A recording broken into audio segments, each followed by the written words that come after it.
uni. New York. First, they came for the hand sanitizing gel, but I already had a liter, so I said nothing. Then they came for the loo rolls, but I had plenty of those, so I said nothing. Then my roots started to show, and I panicked along with so many other women, while the men still said nothing. But as the weeks were on, if this pandemic has taught us anything, it's that men are just as vain as women.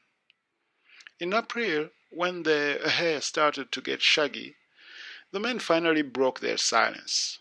At the highest levels of government, they started making nervous jokes that betrayed their agitation.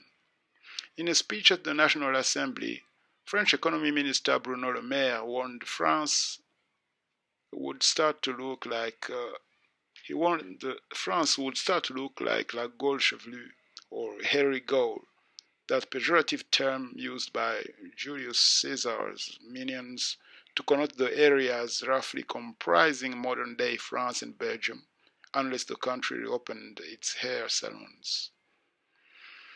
Meanwhile, far-left MP Jean-Luc Mélenchon tweeted a picture of himself with a sad little stiff paintbrush of a ponytail and the caption, "I don't get it. Are we opening hair salons on May 11 or not?" The picture quickly became a meme, with some comparing Mélenchon's new look to that of rabble-rousing 18th century French statesman Maximilien de Robespierre. The French weren't the only ones worried about their grooming options. In an unedited, not meant to be seen version of Italian President Sergio Mattarella's late March national address, presidential spokesman Giovanni Grasso is heard off camera telling Mattarella he has a tuft out of place.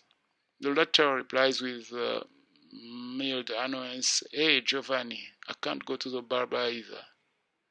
Meanwhile, chapeau to Italian Prime Minister Giuseppe Conte, who recently revealed that he has been cutting his own hair since university, a level of resourcefulness that may well explain why he never seems to get into any kind of permanent trouble amid innumerable no-confidence votes.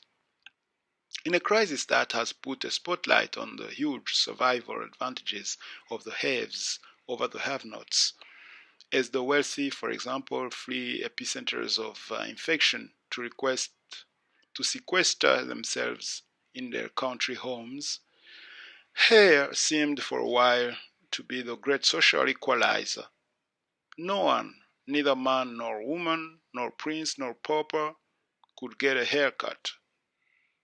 Just how desperate people are feeling about this became obvious when a lifting of lockdown measures in some countries, including Germany, France, and Belgium, had Europeans throwing themselves at their hairdressers.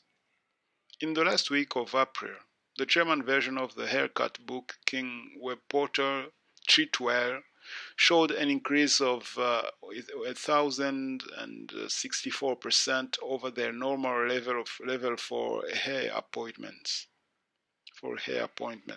On May 11, the date of France's official déconfinement, French hair salons not only backed their sacred tradition of remaining closed on Monday, but went so far as to open at 1 minute past midnight. In Belgium, some hairdressers pulled an all-nighter, working until 4 a.m. to fit in their most impatient clients. Hair salon reopening policies are not governed by unifying EU laws. There is no Bologna process. So far, the basic rules for Germany, France, and Belgium are similar.